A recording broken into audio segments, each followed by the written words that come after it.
شیخ چلی کے خیالی پلاؤ۔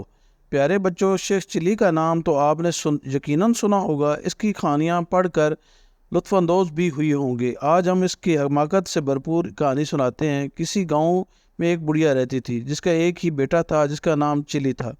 وہ بہت کامچور، بے وقوف، سست اور کاہل تھا۔ اسے بس ایک ہی کام آتا تھا، شیخی بگاڑنے کا۔ جہاں چند لوگ اکٹھے بیٹھے دیکھتا، ان کے قریب جا کر خود بھی بیٹھ جاتا اور انہیں گفتگو کا موقع دیے بغیر اپنے جھوٹے سچے کارنامے بیان کرنے لگ جاتا۔ گاؤں کے لوگ اس کی اس عادت سے بہت تنگ تھے اور اس کا نام ہی شیخ چلی رکھ دیا تھا۔ وہ اپنے نام کی طرح بڑے بڑے خیالی منصوبے بناتا لیکن کسی پر عمل نہ کرتا۔ ایک دن اس کے خیالی پلاؤ پکانے کی عادت سے چڑھ کر ایک شخص نے اسے کہا، شیخ صاحب، آپ اتنے بڑے منصوبے کیوں بناتے ہیں؟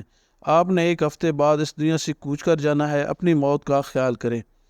یہ سننا تھا کہ بے وقوف شیخ چلی کو ایک ہفتے بعد اپنی موت کا یقین ہو گیا اور اس نے اس کی تیاری شروع کر دی۔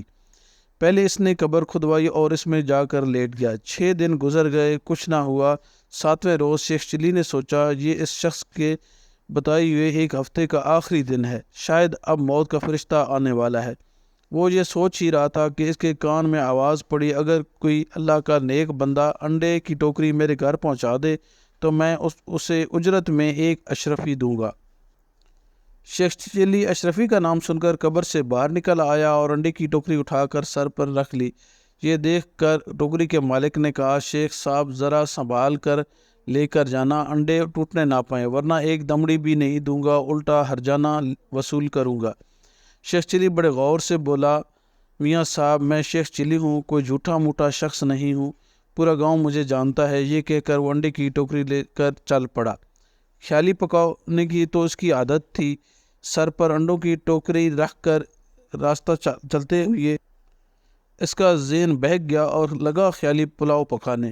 انڈے پہنچانے کی مزدوری مجھے ایک اشرفی ملے گی، بڑی رقم ہے، اس سے میں مرغی خریدوں گا، وہ انڈے دے گی، انڈے بیچ کر میں بکری لوں گا، جو بچے دے گی، بکری کے بچے بیچ کر گائے لے لوں گا، گائے دودھ دے گی، میرے بچے دودھ مانگیں گے تو میں ان سے کہوں گا یہ لو دودھ۔ اتنا کہتے ہوئے اس نے ٹوکری پکڑے دونوں ہاتھ ہٹا لیے، جس کی وجہ سے وہ زمین پر گر پڑا اور انڈے بھی گر گئے، سارے انڈے ٹوٹ گئے۔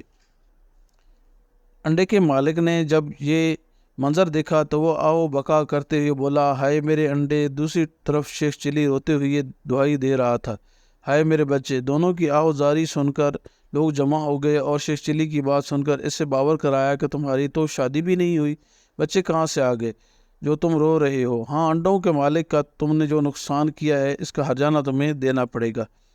یہ بات سن کر شیخ چلی کی ماں وہاں پہنچی۔ اس نے وہاں آ کر ہرجانے کی رقم ادا کر کے شیخ چلی کی جان خلاصی کرائی۔